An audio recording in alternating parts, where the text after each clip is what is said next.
Assalamualaikum warahmatullahi wabarakatuh. Pada kesempatan kali ini saya akan membuat tutorial untuk enzim restriksi dengan lab secara virtual ya. Pertama kita search link labexchange.org. Berikut tampilannya. Terus kemudian kita tulis restriction enzyme. Terus kita search. Kita pilih yang simulation. Nah, sebenarnya itu simulasi itu apa sih? Nah, simulasi ini tuh dapat memberikan kesempatan untuk kita untuk mempraktikkan gitu. Bagaimana restriction disease ini secara virtual lab. Nah, enzim restriksi ini kan digunakan untuk memotong puntai DNA ya dari kedua plasmid. Guna menghasilkan fragmen DNA dengan ujung yang sticky ends, lancip seperti itu. Kemudian kita start simulation.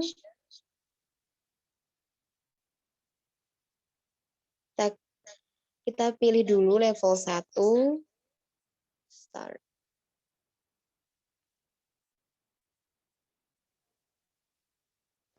Nah, dalam simulasi ini tuh kita menggunakan enzim restriksi untuk memotong DNA dari kedua plasmid ini untuk menghasilkan DNA fragmen. Seperti itu. Di mana nanti masing-masing plasmid mempunyai ukurannya masing-masing.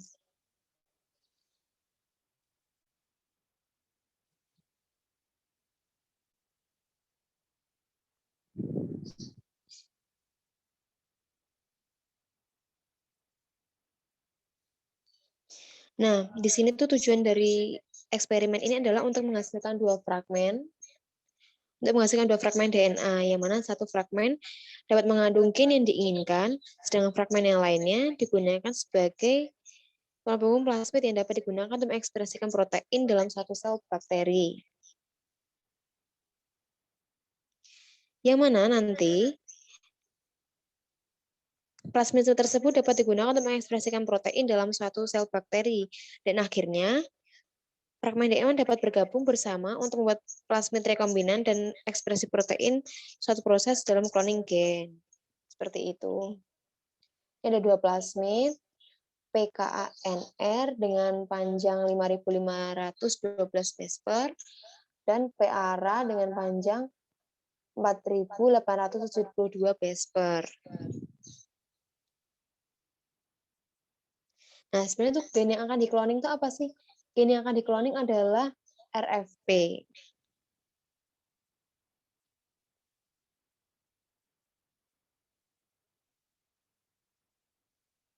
Kemudian ini berguna untuk mengkloning gen RFP, sehingga kita akan membutuhkan DNA dari dua plasmid yang berbeda.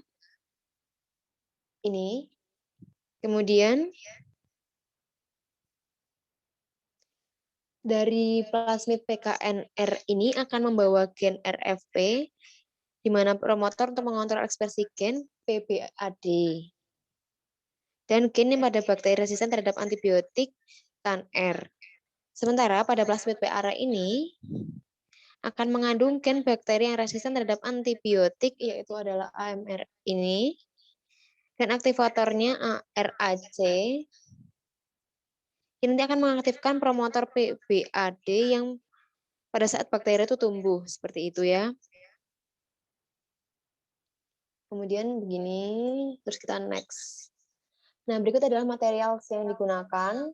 Ini adalah reagennya, ada buffer solution, terus ada PKNR plasmid K solution, ada PARA plasmid solution, ada restriction enzyme, ada distilled water, terus ini micropipette-nya, ada P2, P20, P200, P1000, terus ini ada box-nya. Nah, ini adalah tabung kosongnya. yang akan digunakan untuk memasukkan solutionnya tadi. Ada tub A plus, tub amin, K plus, dan K min. Nih, ini barang-barang yang kita gunakan lainnya ya. Ada microcentrifuge, ada tempat sampah, ada floating tube mineral, ada freezernya, ada water bath-nya, terus ada ice bucket-nya untuk meletakkan ini bahan-bahan kimianya yang mau dimasukin ke sebagai solution ya. Terus kita next. Nah,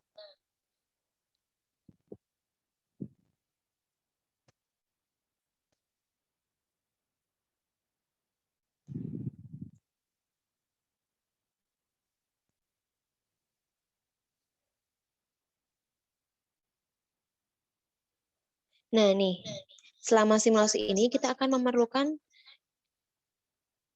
reaksi dari menggunakan ini ya, enzim reaksi dari BAM-HI dan BAM-HIN 23 seperti ini dalam kedua plasmid ini sendiri ada plasmid PKNR dan PKARA.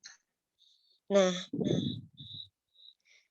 berdasarkan peta plasmid ini ya, berapa sih fragmen yang dihasilkan setelah menggunakan ini BAM ya I dan HIM I3 ini. Terus berapa PARA-nya juga. Kita isi yang PKNR karena ini ada 2. Tentu hasil fragmen yang dihasilkan adalah 2. Terus karena ini bentuknya sirkular ada 2, terus kita menghasilkan 2.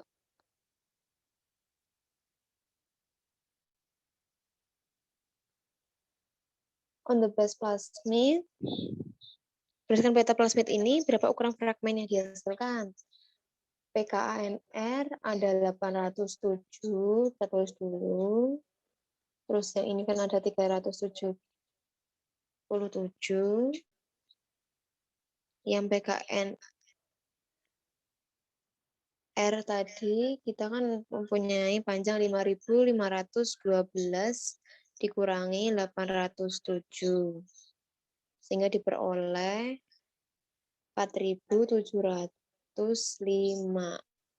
Sedangkan yang ini 4872 dikurangi 377 dengan hasil 4.495.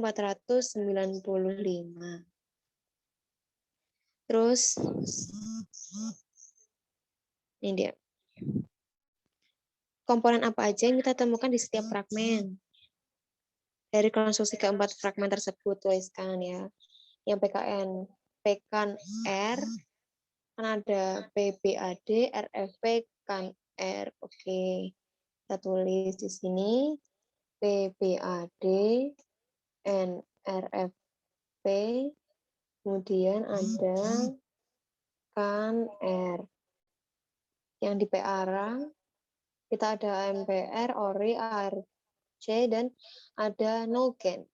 Kita tulis AMPR, ARC, ORI, kemudian NOGEN. Seperti ini. Next section. Nah, ini adalah peraturan-peraturannya ya. Yang pertama kita harus mengatur suhu dari water bath. Kita pilih mikropipet yang ukuran P20, kemudian kita menggunakan retraction enzyme yang dimasukkan ke dalam mikropipet, pertamanya ya.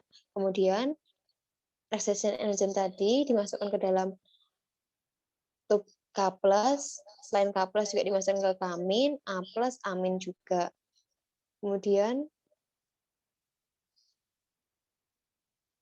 ini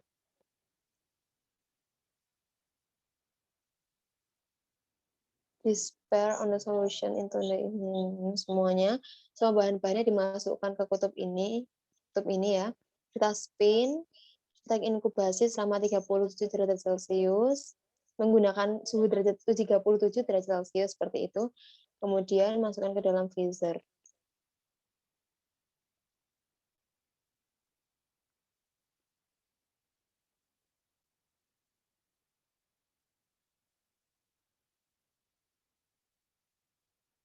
Terus kita klik start. Nah, yang pertama, set the temperature of the water bath. Yang pertama kita pilih water bath, terus kita setting 37 derajat Celcius, kita start, terus kita close. Kalau udah kecentang, kita next. Kemudian kita pilih micropipet yang ukuran P20, kita setting menjadi 4 microlight, set. Kemudian kita buka tipnya, kita pindahkan micropipet P20 ke dalam sini untuk mengambil tipsnya. Kemudian kita diminta untuk menutup box. Next. Move the rest section buffer, ambil buffernya, kita pindahkan ke tempat kosong, kita buka, kita ambil dengan micropipet. Ini, terus kita tekan. Oke, kita udah ada biru-birunya ini. Terus kita tutup buffernya. Next, kita pilih tutup yang K+, kita buka, kita masukkan solution yang tadi kita ambil. Sampai 2 ya, 1, oke. Kalau sudah, kita pindahkan micropipet untuk membuang tipsnya ini. Eject tips. Kemudian ditutup. Oke, next. From the micropipet, kita ambil lagi, kita buka, terus buka tipsnya, ambil tipsnya dulu, ambil lagi buffernya, dimasukkan ke Kamin. Jangan lupa dibuka, terus kita klik. Ya, oke, udah masuk. Kita buang. Lakukan langkah yang masih sama.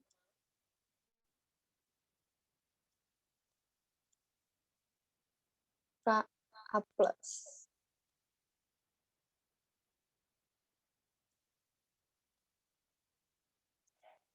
Oke, kita buang.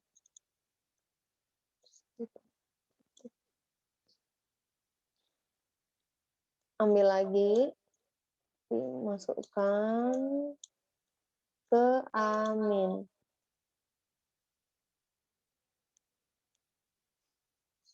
Ya, kita buang tipsnya.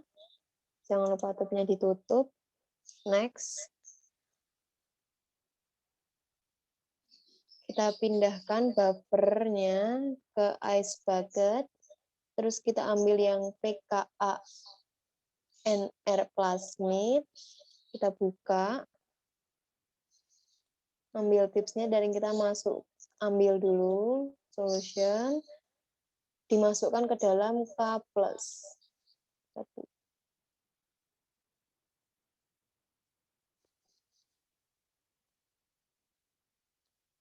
Seperti ini. Kemudian kita buang. Lakukan hal yang sama.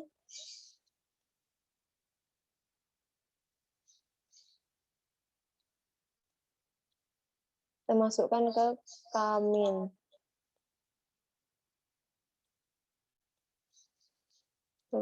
Oke. Terus kita tutup, masukkan ke ice bucket, kita ganti PA plasmid A, kita buka, ambil tipsnya,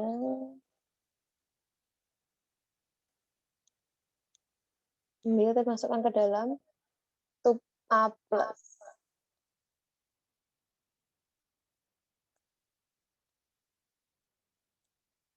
Oke, kita buang, tutup. Masih sama.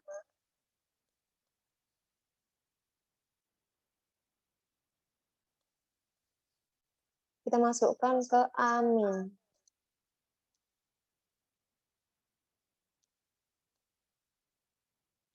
Ya, kita buang. Nah, di sini kita pindahkan dulu ke ice bucket. Kita di sini minta untuk diatur menjadi ukurannya 2 microlight, terus kita save. Ambil enzim restriction ini, pindahkan ke tempat yang kosong, kita buka, ambil tipsnya,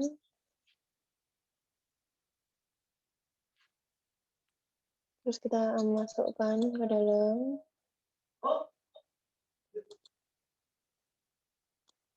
hapus.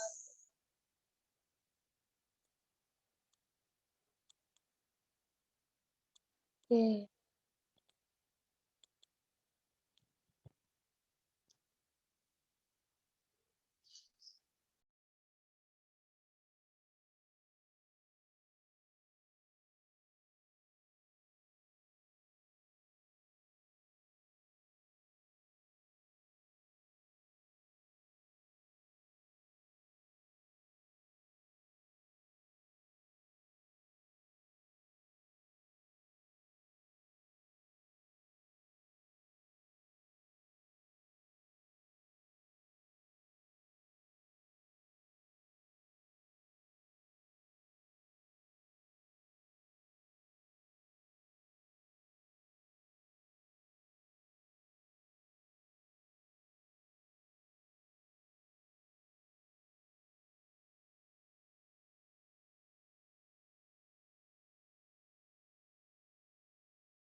Kemudian kita ambil dulu ini enzimnya, seperti ini ambil.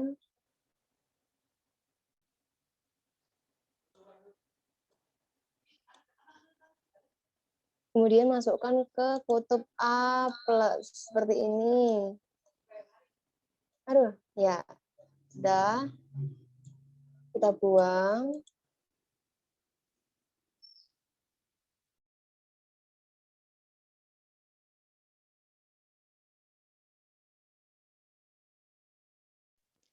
Kita tutup dulu, terus tutup, masukkan ice bucket, ambil yang ini, kita ambil lagi pipetnya,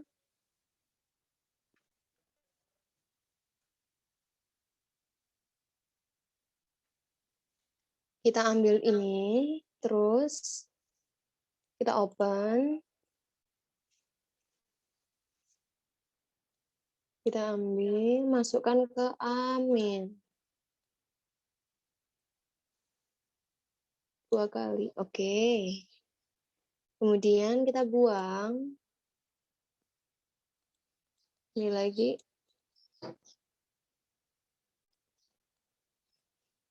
Masuk ke kamin.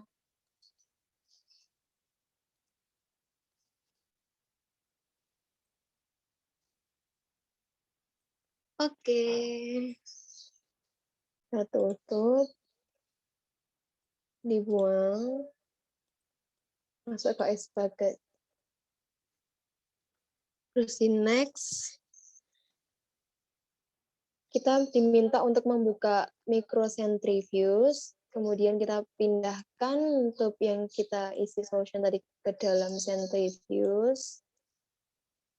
Seperti ini.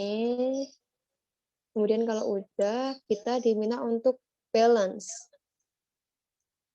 Oke, ini udah balance.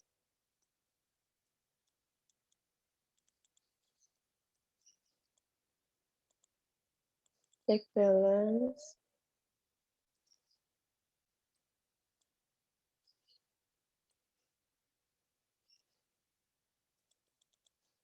Kita udah cek balance.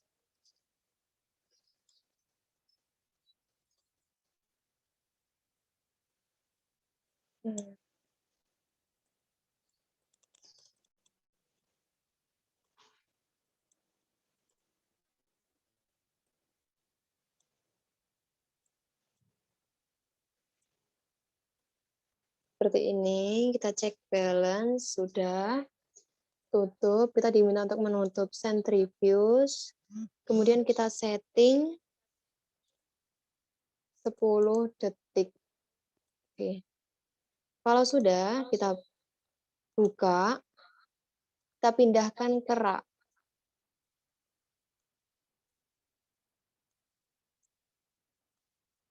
Oke, kita close. Pindahkan ke rak yang floating to rak.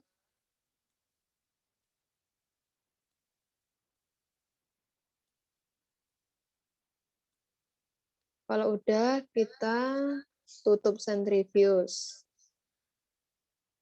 Buka water bath-nya, pindahkan rak ke dalam water bath.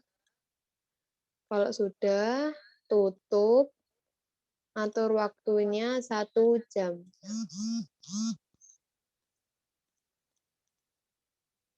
Oke. Close. Kita buka, terus kita eject. Oke, next. Select the open freezer-nya, pindahkan raknya ke dalam freezer, tutup freezernya. Tadi suhunya minus 20 derajat Celcius ya. Kalau udah kita next. Nah, berikut adalah hasilnya.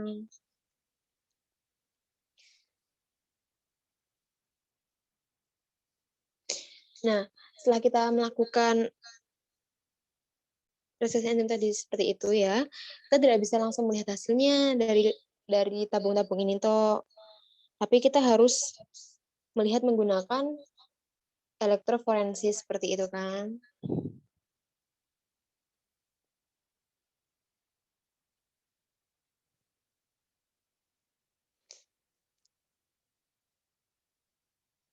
Bandingkan hasil akronis hasil idealnya dari A+, amin, K+, dan K-.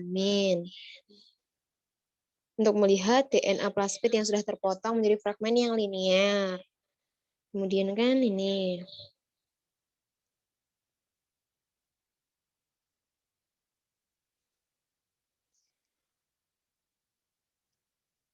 Untuk memastikan hasilnya, untuk memastikan dari reaksi tadi itu, kita harus menggunakan teknik dari elektroforesis gel, seperti itu. Menggunakan gel agarose yang berpori untuk menghasilkan molekul yang berdasarkan ukuran dan muatannya.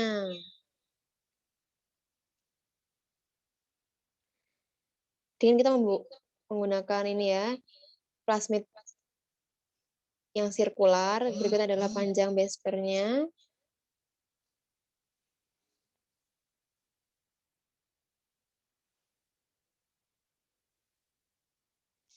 Nah, setelah menggunakan gel elektroforesis ini, nanti kita akan menghasilkan ukuran dari sesuai dengan tangga DNA-nya.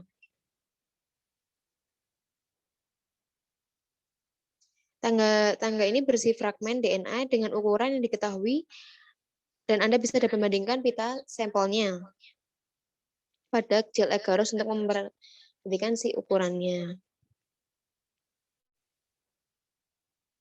Ini setelah menggunakan gel, setelah menggunakan elektroforensis ya kita ketahui ini ada kutub negatif, ini ada kutub positif. Terus ini ada DNA leader-nya. K+, K-, A+, dan amin. Tidak di sini kita menggunakan enzim restriction tadi itu pada tub yang K+ dan A+ saja, sedangkan K- dan amin tidak kita tambahkan dengan enzim restriction. Maka dari itu, dari hasil yang dihasilkan dari tub K+ dan A+ ini menghasilkan perpotongan fragmen. Sedangkan yang K- dan amin enggak. Nah, sekarang nih.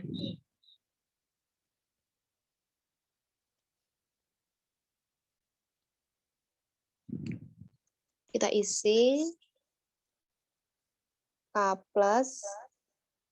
and A+ ya. Seperti ini. Terus kita next. Pertanyaan pertama. Tujuan dari simulasi ini tuh apa sih sebenarnya? Untuk mengetahui bagaimana terjadi plasmid ini apabila kita menggunakan enzim restriction. Oke, kita submit, benar. For the purpose Apa tujuan kita menggunakan suhu 37 derajat Celcius? Di sini apa? Untuk this is the temperature at which the restriction enzyme function best. Ya, ini. Karena suhu 37 derajat Celcius ini sangat baik untuk restriction enzyme seperti itu. Submit, ya benar. Kemudian